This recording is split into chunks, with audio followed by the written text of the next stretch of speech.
All right, so let's get started. Welcome everyone to today's SNAPP seminar. Some usual logistics. Please mute your audio and if possible, keep your videos on.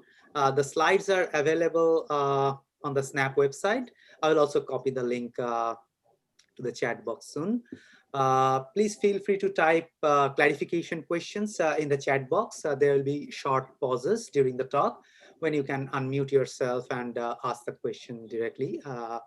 And there will be, of course, a longer Q&A session at the end of the talk. So it's our pleasure to have Professor Ayalvadi Ganesh today. Ganesh is a professor in the School of Mathematics, University of Bristol. His research interests include large deviations, queuing theory, random graph dynamics, and decentralized algorithms. He won the Inform's Best Publication Award in 2005 and the ACM Sigmatrix Best Paper Prize in 2010. Today, he's going to talk about his recent work on broadcasting in random graphs. Ganesh, welcome, and the floor, or like more appropriately, the screen is yours. Okay, thanks Debankur for the introduction, and thank you to the organizers for inviting me. So today I'm going to speak about a problem of broadcasting, all-to-all broadcast over random graphs. And this is joint work with my student Mark Graham and my colleague Rob Bihotsky. So I'll start by giving an overview of the problem and a little bit of motivation. Then I'll talk about some related work and then move on to presenting two algorithms for this problem. Then we'll state the main results for these algorithms. I won't go into details of the proofs, but just give a few of the key ideas or ingredients behind the proofs and then conclude with some open problems.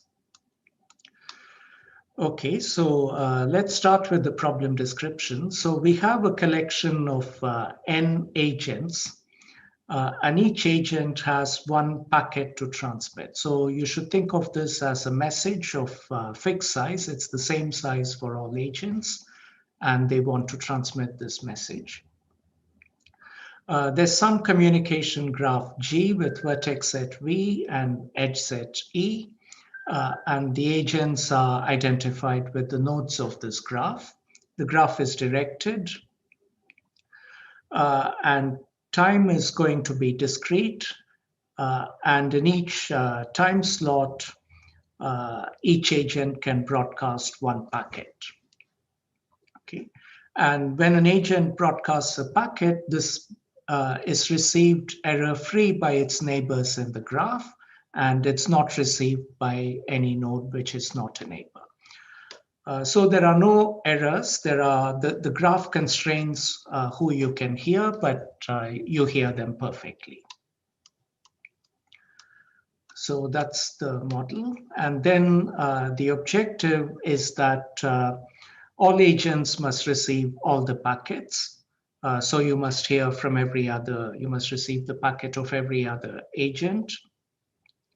And we don't seek deterministic guarantees, but only probabilistic ones. So you specify a required threshold of, say, 0.99, and then with this probability, everybody must receive all the packets.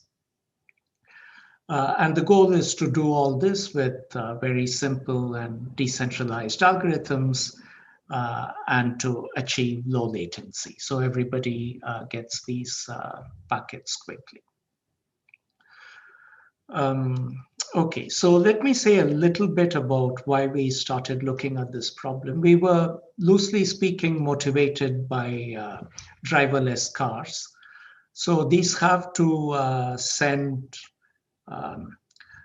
messages to each other, giving their position, velocity, maneuvering intentions, etc. And these should somehow quickly reach everyone within some range of each other, maybe within 100 meters or 200 meters you want everybody to get these messages.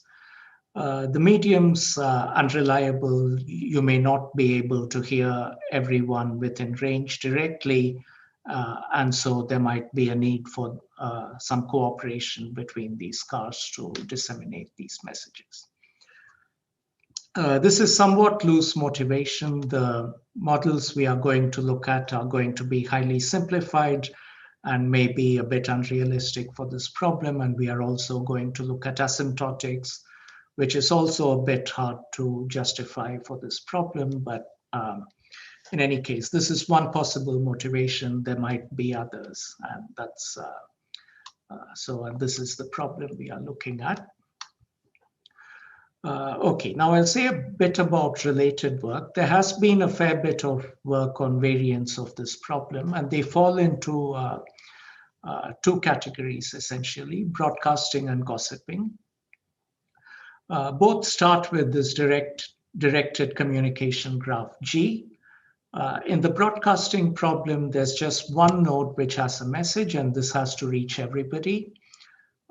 In the gossiping version, each node has a message that has to reach everybody else.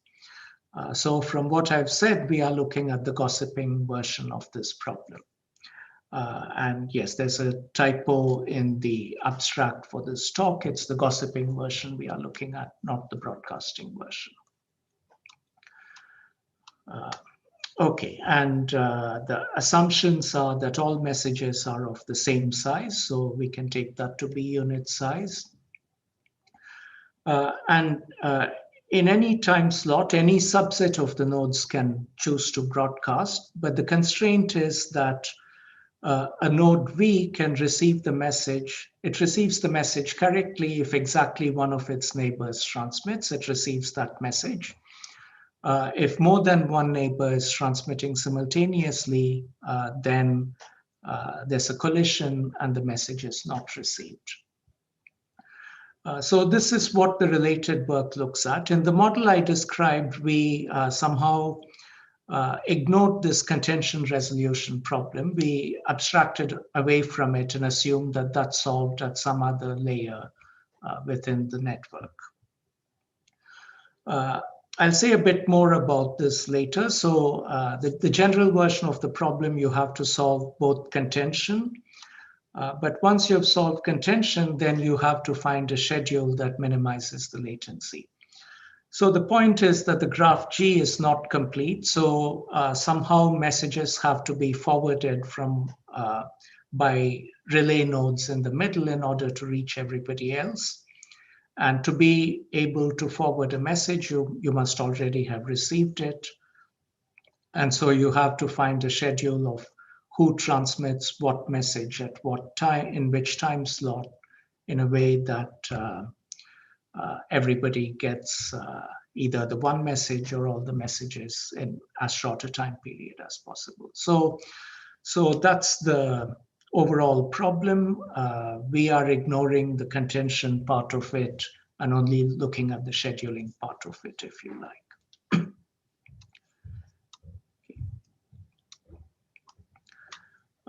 Okay, so even the broadcasting problem, which is the easier version, was shown to be NP hard by Klamtak and Kutten. And so the gossiping problem is NP hard as well. Okay, so we can't minimize latency exactly, but then that motivates research on approximation algorithms and their analysis. And the problem is hard on arbitrary graphs, but maybe there are specific families of graphs on which it's going to be easier. And that's okay. So we'll look at one very simple family of graphs in this talk, which I'll come to later. But this is the general version of the problem in broadcasting. One of the seminal works on this topic was by Bar Yehuda, Goldreich, and Itai. And what they obtained was a randomized algorithm which is optimal up to a factor of log n for general graphs. And they showed that you do need randomized algorithms for this problem, and that they constructed an example on which any deterministic problem, any deterministic algorithm suffers a factor n slowdown, a linear slowdown, rather than a log n slowdown compared to optimal. Okay. Okay, and the logarithmic penalty comes from contention resolution. So I mentioned that in the version of the problem that we look at, we abstract that out and we assume that every node can transmit simultaneously within a slot, and you have either done time division or frequency division multiplexing within the slot, or in some other way dealt with contention resolution. But if you haven't done that, then you can use the same approach that's used in this paper and to deal with the contention resolution. And then the results we state will hold with an extra log n factor, an extra log n penalty, which comes from the contention resolution. Okay. Okay, so that's the broadcasting problem. And the gossiping version, again, Bar Yehuda, Israeli, and Itai use their broadcasting algorithm and built on it to develop one for the gossiping problem, and showed that it's, again, optimal up to polylog factors. And then there's been a huge amount of work on this problem. So in the work of Bar Yehuda et al., they don't assume that the graph is known. So you only know your neighborhood. You have to come up with algorithms.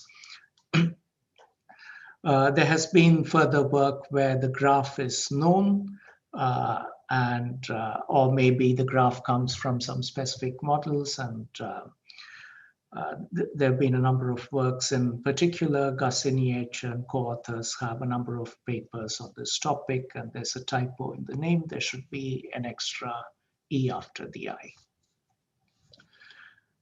Okay, so there's a large body of work on this, and so there is a polylog approximation for general graphs and constant factor approximations for some specific types of graphs, like the Gilbert disk model, and so on.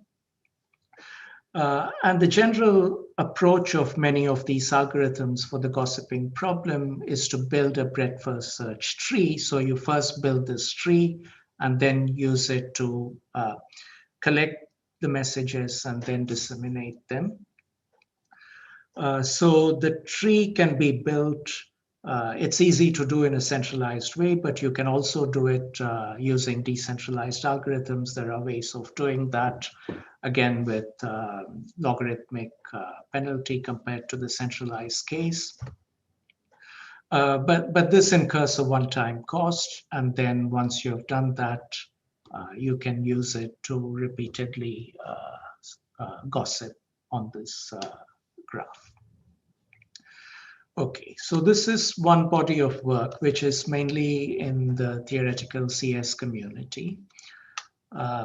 There's been also a fair bit of related work more within the E community, looking at a somewhat different version of the problem and different style of algorithms.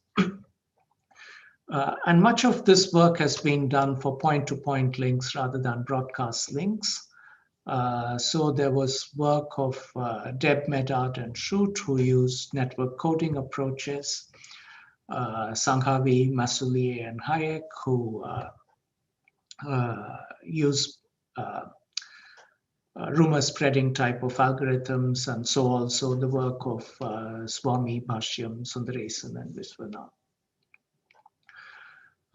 And the work in this talk is going to be more similar in style to these types of algorithms, except that we are looking at broadcasts rather than point-to-point links.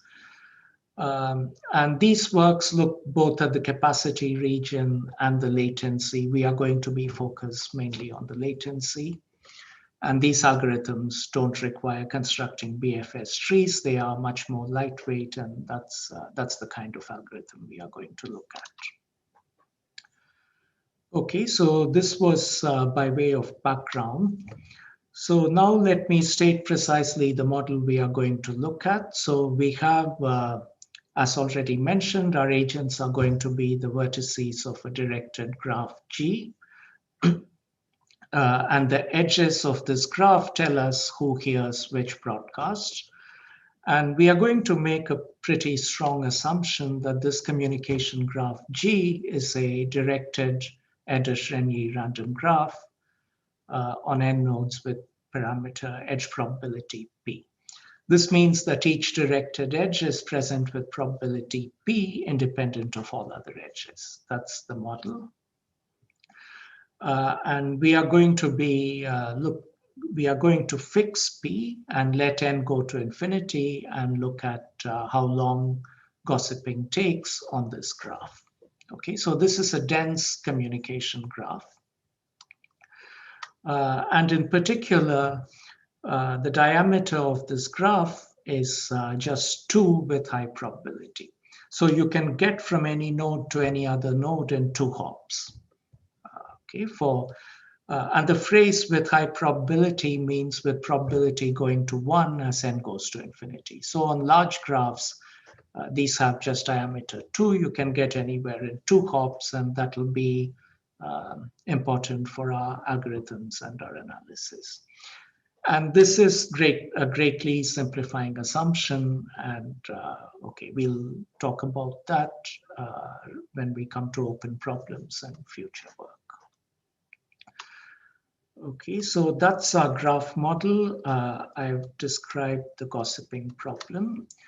And the objective is, again, to disseminate all packets to all agents in a small number of rounds.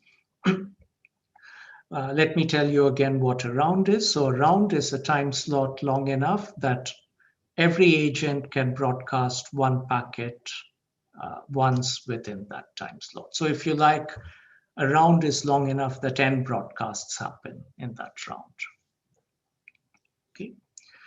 There are potentially 2 regimes, or maybe these are 2 extremes and a whole family of regimes. So at one end, we can think of this random graph as being resampled in every time slot, independently of previous time slots. In the statistical physics language, this would be called an annealed model. For wireless communications, you can think of this as fast fading. So okay, I should have mentioned this earlier. The Erdos-Renyi type random graph model might be appropriate if the nodes in your graph are all close to each other. So attenuation is not important. And whether an edge is present or absent is entirely determined by random fading. Are there obstacles in the middle? Is the interference somehow good or bad where you are sitting? So if the wireless environment changes very rapidly, then you are in the fast fading regime, and then your edges change over time.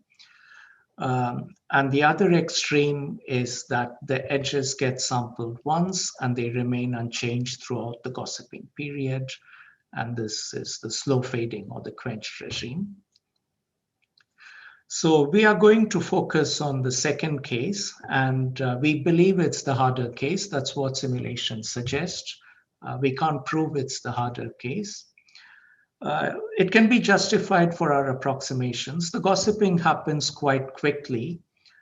So our results will tell you that you can achieve the spread of all messages to all agents in a fairly short period of time.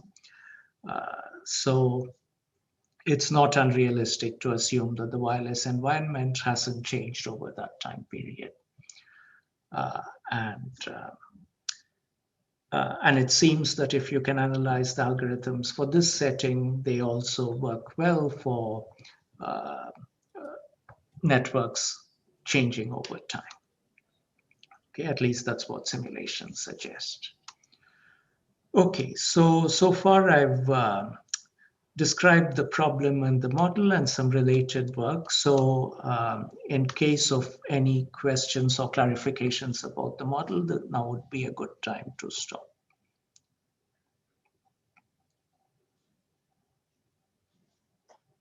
If not, I'll go on to algorithms and There are no results. questions in the chat.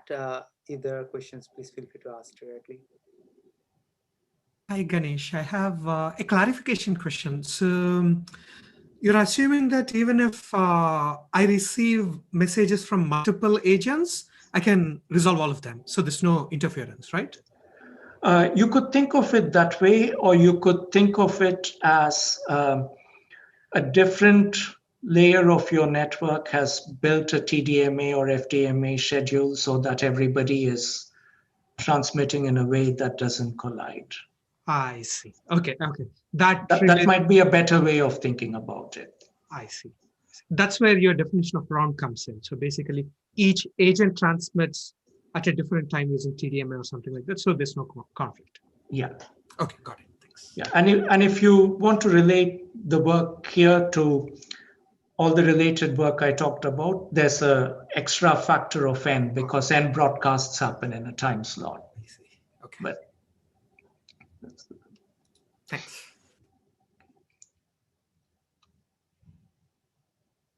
If there are no other questions, shall I go ahead? Yes. Okay. Okay, so we are going to look at these two simple algorithms. One of the first is random relaying. So here what happens in the first round is that each node transmits its own packet. So all the neighbors of that node receive the packet at the end of the first round, and nodes which are further away don't have it. And we want to find out in subsequent rounds, we want to find a way of getting it to everyone else. Now, if we were to do this in a centralized way, it would be very easy to do that. One more time slot is enough because the diameter is 2. You just have to decide who repeats which packet. But we are doing this in a completely decentralized way. So we assume that in subsequent time slots, everybody independently and randomly decides which packet they are going to repeat. And they have to keep doing this until everybody gets all the packets. So that's one algorithm. We'll analyze that and see how long that takes. And the other is random linear network coding. If you haven't seen network coding before, I'll explain this in a bit more detail later. But the idea is that, again, in the first round, everybody transmits their own packet. In subsequent rounds, instead of repeating a packet, a randomly chosen packet, each node computes some random linear combination, maybe of a subset of packets it has received previously, and it transmits this linear combination along with the coefficients that it's used. Okay, and I'll explain this in more detail later. And again, for this algorithm, we want to know how long this takes to get all the messages to all the nodes. So let's start with random relaying. And before doing any analysis, I just want to think about what do we expect heuristically? How many rounds do we think this is going to take? Okay, so we have a random graph on n nodes with edge probability p, and n is large, so all the degrees are going to be sharply concentrated around np, n times p. And so in the first round, each node receives roughly np packets. And it needs to receive n packets in total. But after the first round, what it gets is going to be random because everybody is sending randomly chosen packets. And so somehow it seems reasonable that we are in the coupon collector setting where you get a collection of coupons chosen uniformly at random from a set of n possible coupons. And how many do you need before you have collected all n of them? And we know the answer to that problem. You need n log n coupons in order to, random coupons in order to have collected all n coupons. This is the expected number of coupons you need. Okay, so we need a bit more than this, in fact. It's not enough. So we are asking that each node receives all other packets. And if we were somehow to use a union bound to calculate what the probability is of the bad event happening, of there being some node which hasn't received all n packets, we want the probability of that bad event to be little o 1 over n for each node, so that when you take the union bound, you get little o 1. Okay, so you want to guarantee that you have received all n packets with probability 1 minus little o 1 over n. So we are looking at tail bounds in the coupon collector problem. Okay, that's also well understood. So we know that if you wait till you receive C times n log n coupons, the probability of not having received all n coupons decays like n to the 1 minus C. This is the tail bounds for this problem. And so for this to be 1 over n, you need to be C to be at least 2. You need C to be a bit bigger than 2. And so you need, each node needs to receive 2 times n log n packets. And it has NP neighbors, so it receives 1 packet from each neighbor per round. So it receives NP packets per round. And so you divide by NP and you need this many rounds. Okay, so that's a very simple heuristic calculation. And you expect to need this many rounds for all nodes to receive all packets with high probability. And this heuristic calculation turns out to be right broadly. Okay, that's our main result, but there's a bit of a wrinkle. We couldn't prove it in quite the generality we wanted. So we are in fact going to look at 2 variants of the basic random relaying algorithm. The first time slot's going to be the same as before. Everybody transmits their own packet. In subsequent packets, we look at 2 versions. The first version somewhat artificial. You keep the packets you received in the first round in a separate buffer, and in future rounds, you only sample uniformly from this buffer for what you transmit. The subsequent packets you get in rounds 2, 3, 4, etc., you never relay them. You only relay first round packets. And for that, we can show that 2 log n over p rounds are enough. The more natural algorithm is to uniformly choose from everything you've received so far. And if you do that, we are not able to prove as tight a bound. The best we can show is 2 log n over p squared, which is not as good. Okay, this is more a weakness of our analysis than necessarily of the algorithm. But that's what we are able to show. And just some remarks is that the first version of the algorithm, it works for the specific model we assume because it has diameter 2. But for that reason, if you were to try to apply it in practice, it's fragile. It doesn't work for networks of diameter bigger than 2. Whereas the second version is robust and it will complete successfully on any strongly connected graph.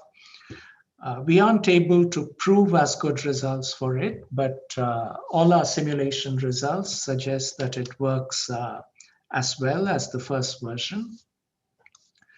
Okay, so I'll show you those. So the simulations suggest that the same scaling works for both versions. And I'll show you those results now.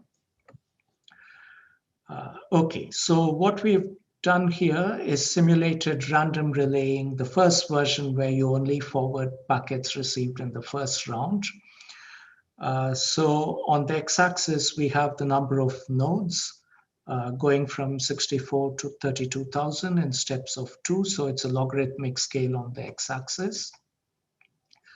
On the y-axis, we are plotting the number of rounds needed to complete the transmission. So we have a box and whisker plot. The line in the center is the median. I believe these are 1,000 simulation runs. The line in the center is the median, then the upper and lower quartile, etc. And this solid blue line is the 2 log n line from theory, 2 log n over p. Okay. Okay, and so what we can see is that essentially the simulation results are very close to the theory. So there may be an additive constant. We are missing a small additive constant. Plus 2 log n over p seems to be the number of rounds that you need. The other observation is that the number of rounds is fairly concentrated, but it is random. The randomness doesn't seem to disappear as n increases. That's maybe not surprising. I don't think it's surprising. It's the mean is around log n, and there is a spread around it, maybe of order 1, I don't know. But there is some spread around it, which is not huge, but which doesn't vanish in the limit. So the number of rounds needed, if it converges at all, is converging to a limiting random variable rather than to a constant.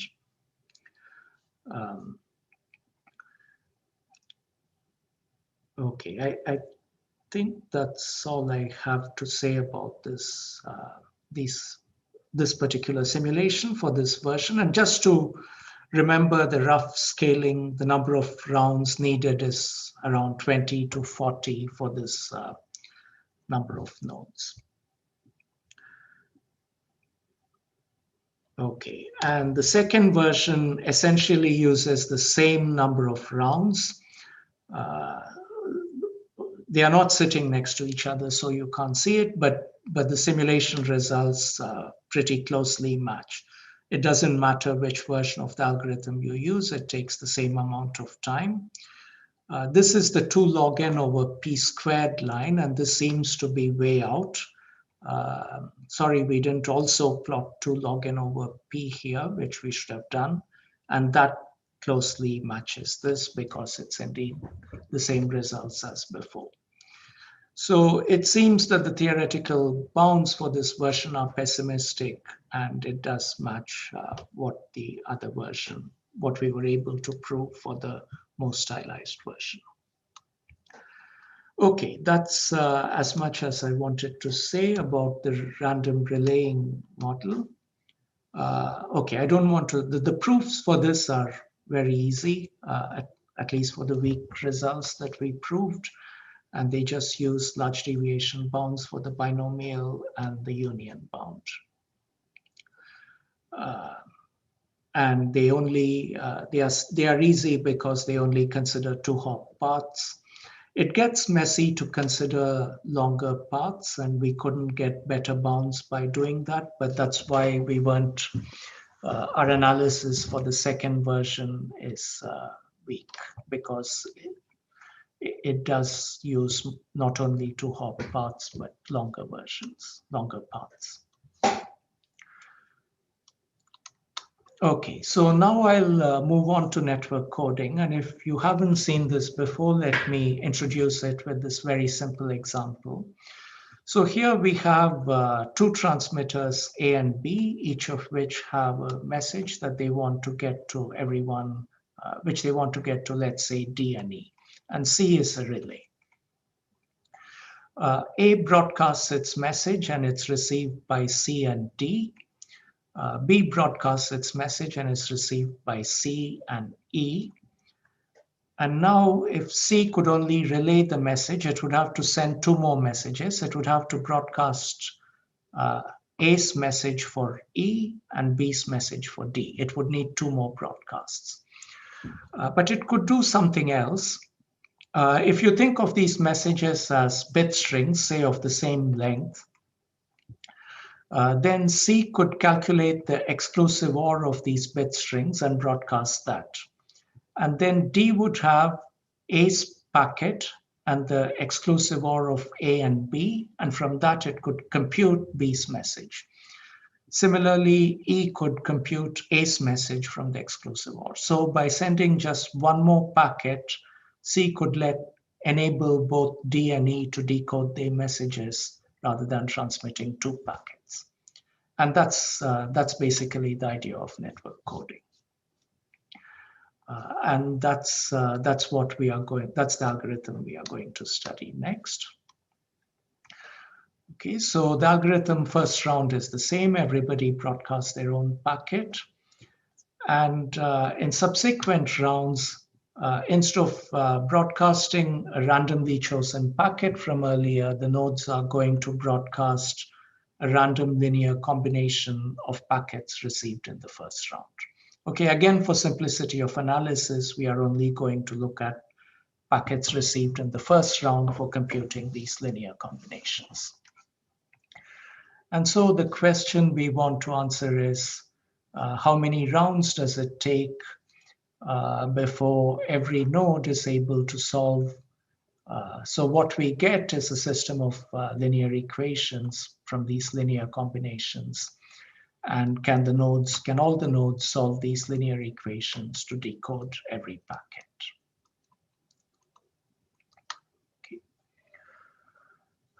Okay, and okay, these can be decoded if the received coefficients for these simultaneous equations, if they do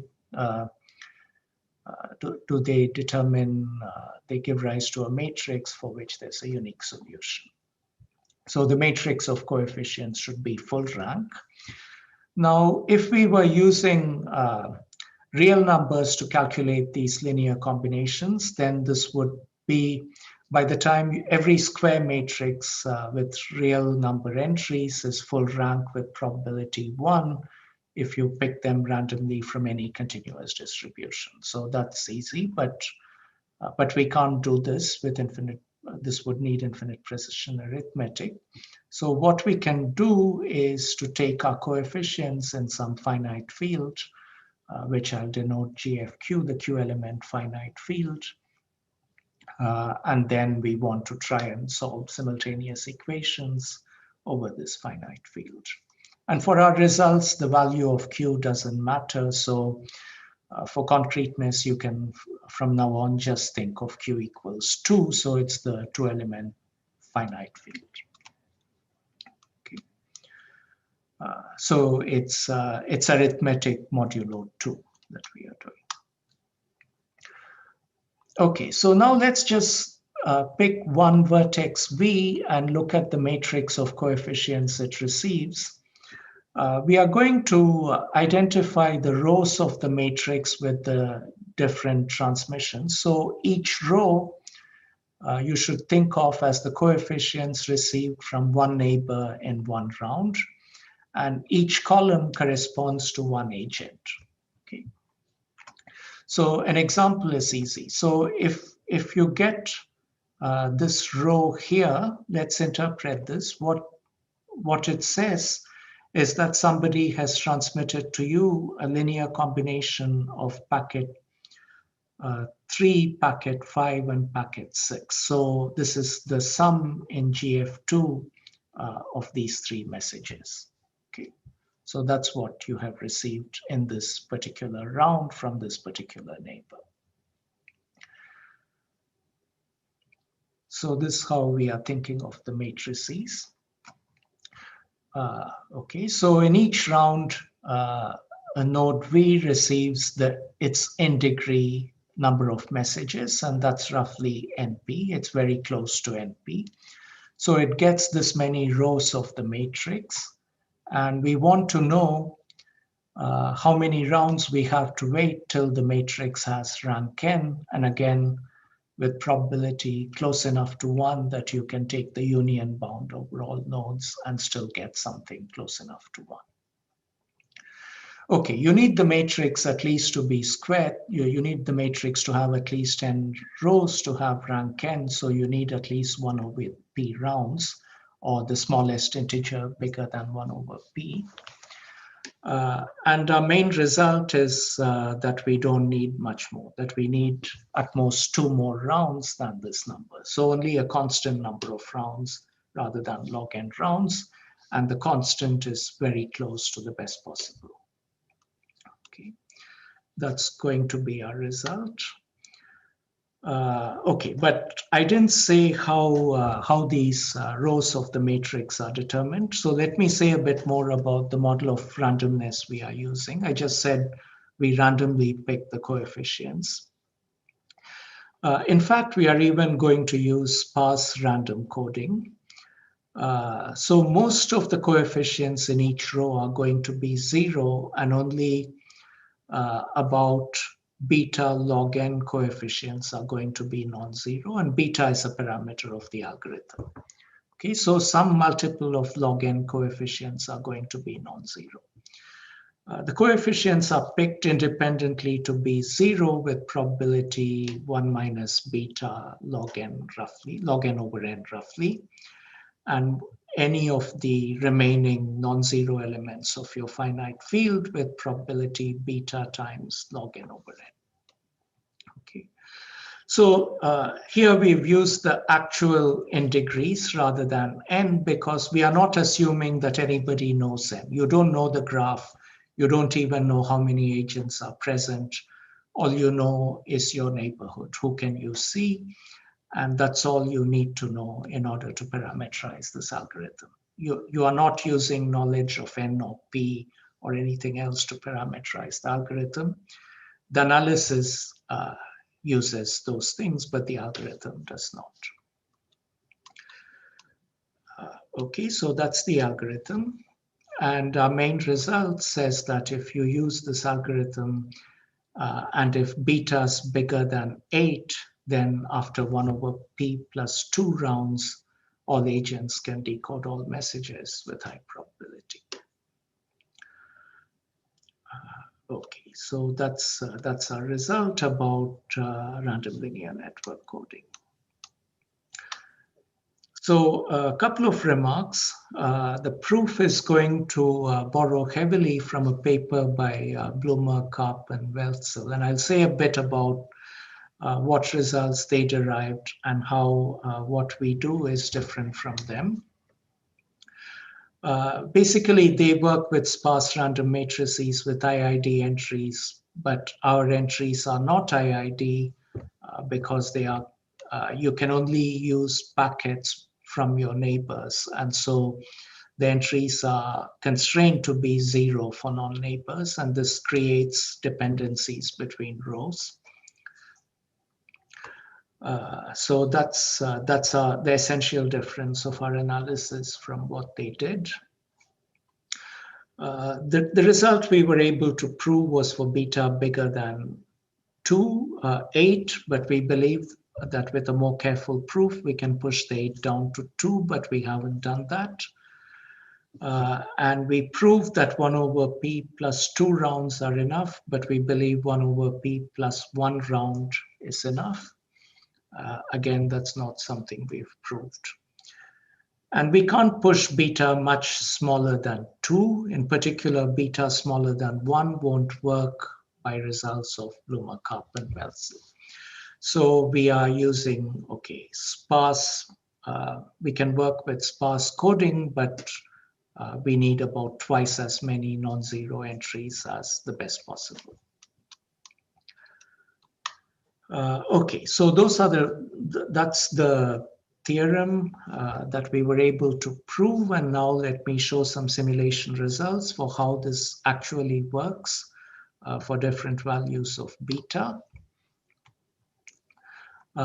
Yeah, there was a question, Vijay. Yeah, hi Ganesh. Thanks.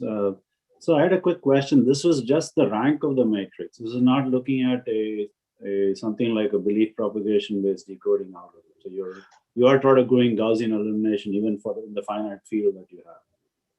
Yeah, that's right. So we don't know which algorithm. So we are not proving, for instance, that belief propagation would work to decode it.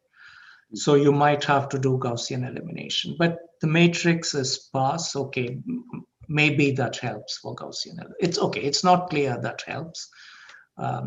Ideally, you would like part of the motivation for focusing on the sparse case is the hope that belief propagation might work, but we don't prove that, and we don't even test it through simulations.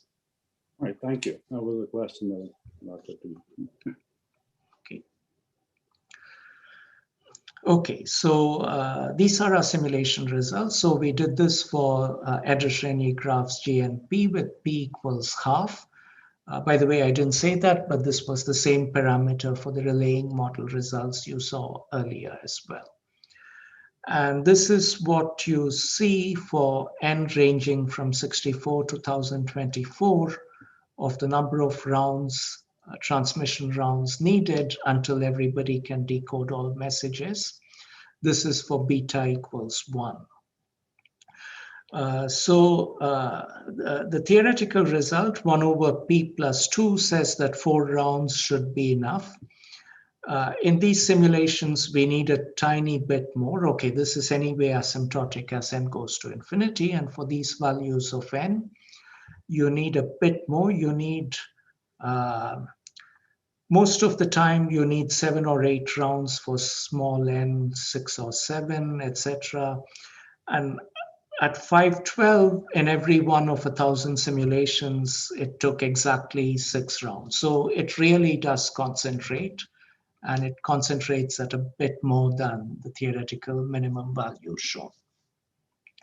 Okay, and for smaller n, you are not quite as concentrated, but still the spread is tiny compared to, it's only by 1 round. And the number of rounds is also much smaller. It's about 6 to 8 instead of 20 to 40. So network coding does indeed bring down the number of rounds significantly. So this is for beta equals 1. With beta equals 2, you get down to the theoretical 4 rounds for n equals 128 onwards. It really concentrates at 4 rounds, and for 64, you see the 4 or 5 rounds, depending on the simulation. So there's a bit more of a spread, but not much. And then for beta equals 4, in fact, we get down to 3 rounds, which we conjectured 1 over p plus 1 round is enough. And for small values of n, you sometimes need a bit longer. You might need 4 rounds. Okay, so the takeaway message is that network coding needs a very small number of rounds. The variability is tiny as well. And so it does indeed seem to perform much better than random relay. Okay, so that's the theorem statement and the simulations. I don't, do I have 5 more minutes to say a little bit about the proof? Yes, of course. Okay, so I'm not going to get into any of the calculations of the proof, just how do we approach this? So I mentioned this paper of, okay, so the kind of question we are asking is, we have random matrices defined over finite fields. Let's say you have an n by n random matrix where the elements are IID. They are 0 with probability 1 minus p, and with the residual probability p, you randomly pick one of the non-zero elements of the field. Then you can ask for this square matrix, what's the probability that it's non-singular? And how does that depend on the parameters p and the field size q? Probability p and the field size q. Okay, the first work on this that we know of is by Mukhopadhyay. So he looked at the dense case where you have a fixed probability p of a non-zero field element. And in this case, it turns out that your matrix is non-singular with probability which stays bounded away from 0 as n goes to infinity. So if it's a dense matrix, then it has strictly positive probability of being non-singular. If you go to the sparse setting, there's a threshold at log n over n for the probability of non-zero elements. So if you're a little bit below log n over n, then your matrix is singular with probability close to 1, but its rank is very close to n. So it's only order 1 below n.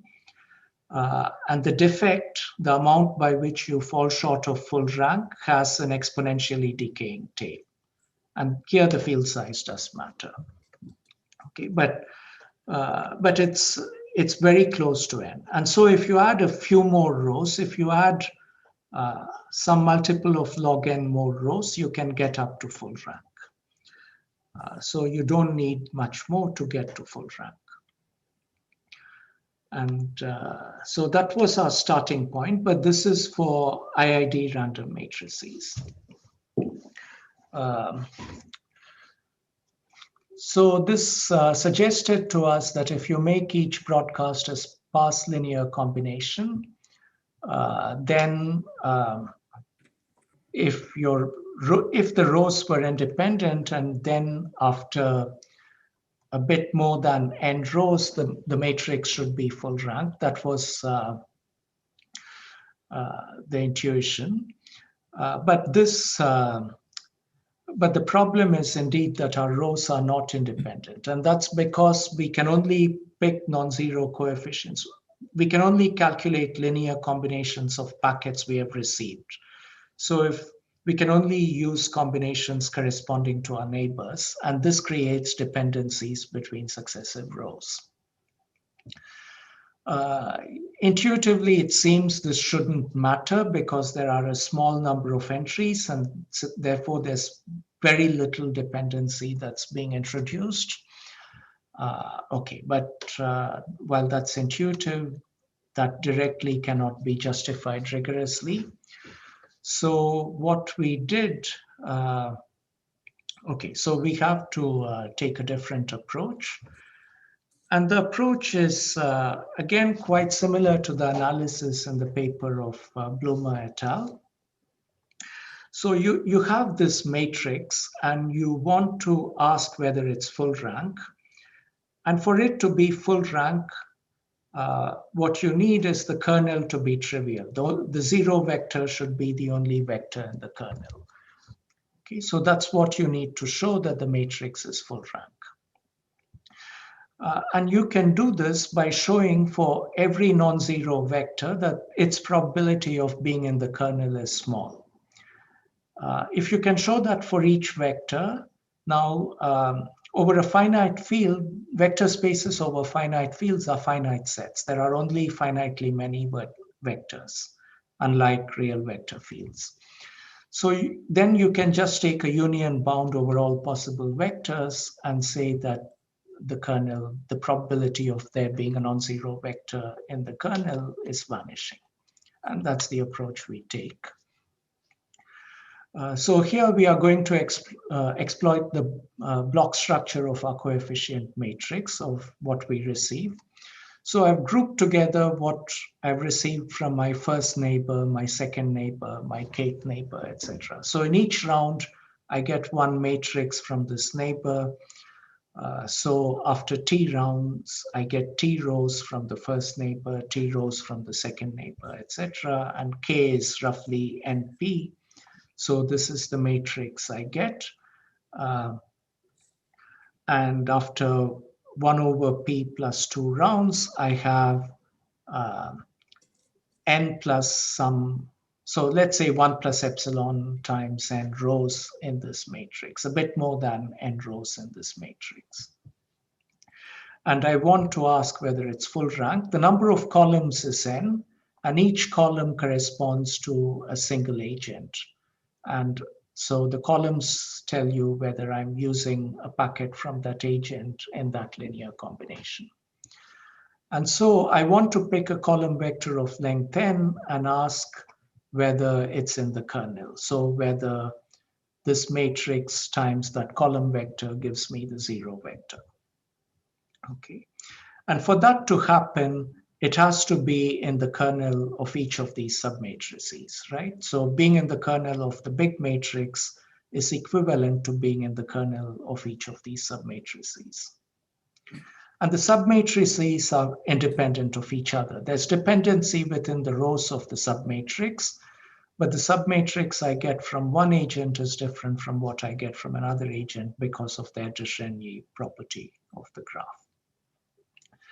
And that's essentially what we are using. So for a column vector X, it's in the kernel of the matrix A, if and only if it's in the kernel of each block.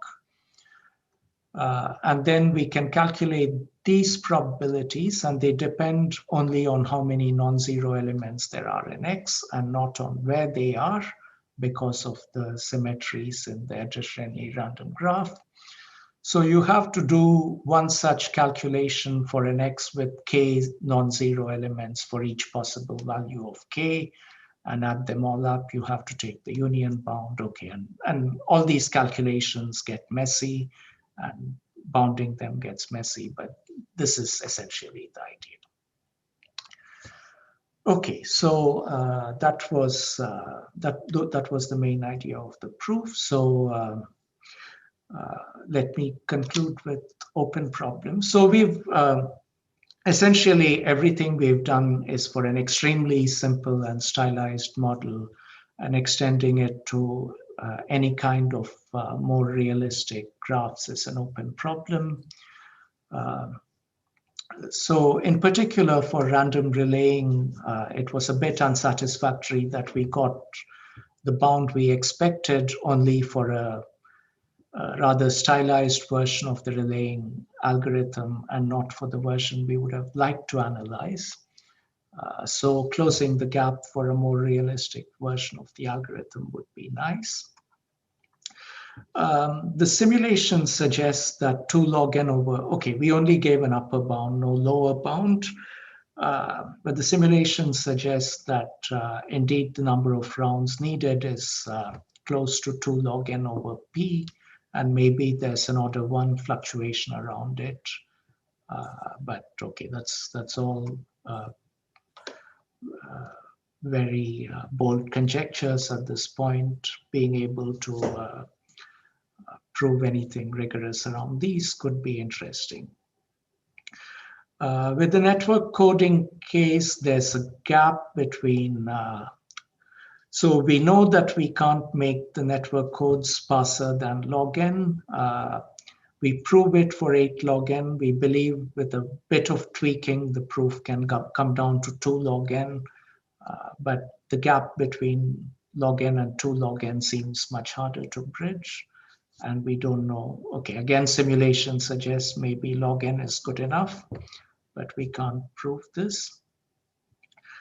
Okay, these are maybe somewhat incremental open problems, but the really more interesting stuff would be extending it to a much wider class of graphs, either sparse Erdos-Renyi graphs or spatial random graphs, which would model ad hoc wireless networks much more realistically.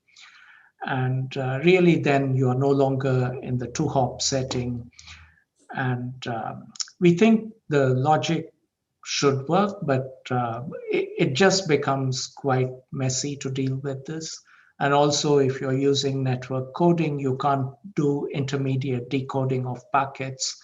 So you are taking linear combinations of linear combinations, and somehow that seems, it's hard to get a handle on what's going on at that point, at least for rigorous analysis.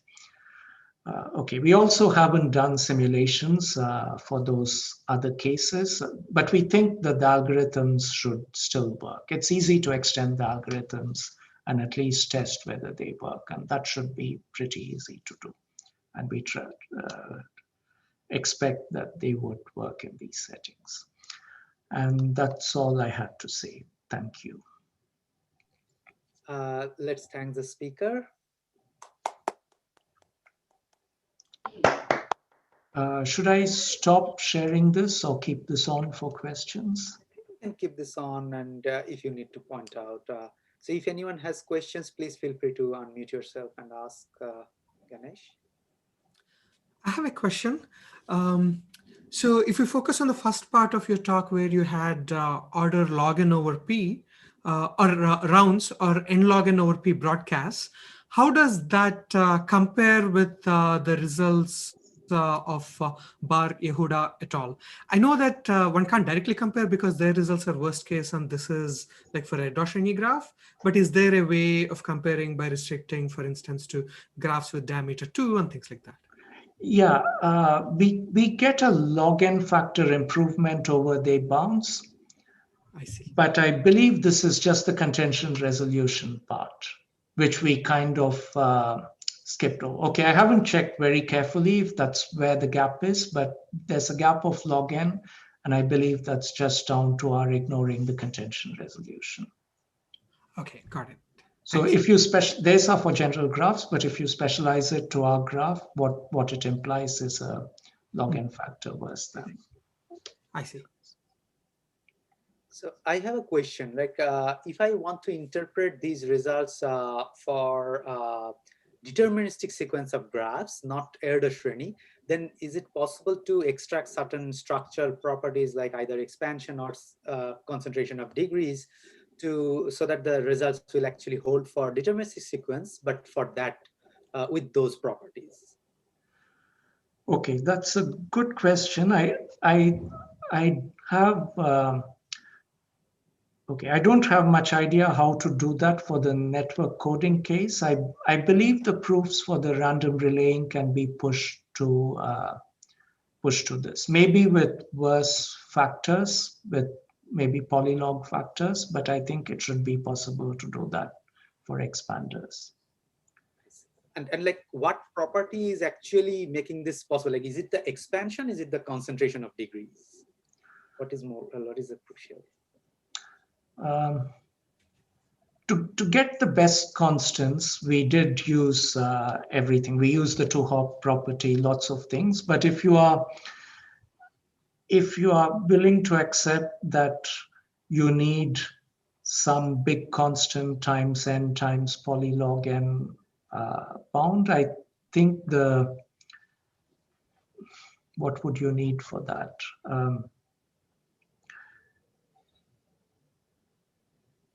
I think the expansion should be enough. Concentration would make it easier, but if you have some lower bounds on the expansion which hold with high probability, that should be enough, I believe.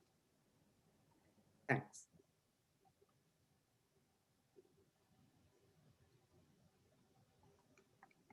Okay, so if there are no further questions, then let's thank the speaker again.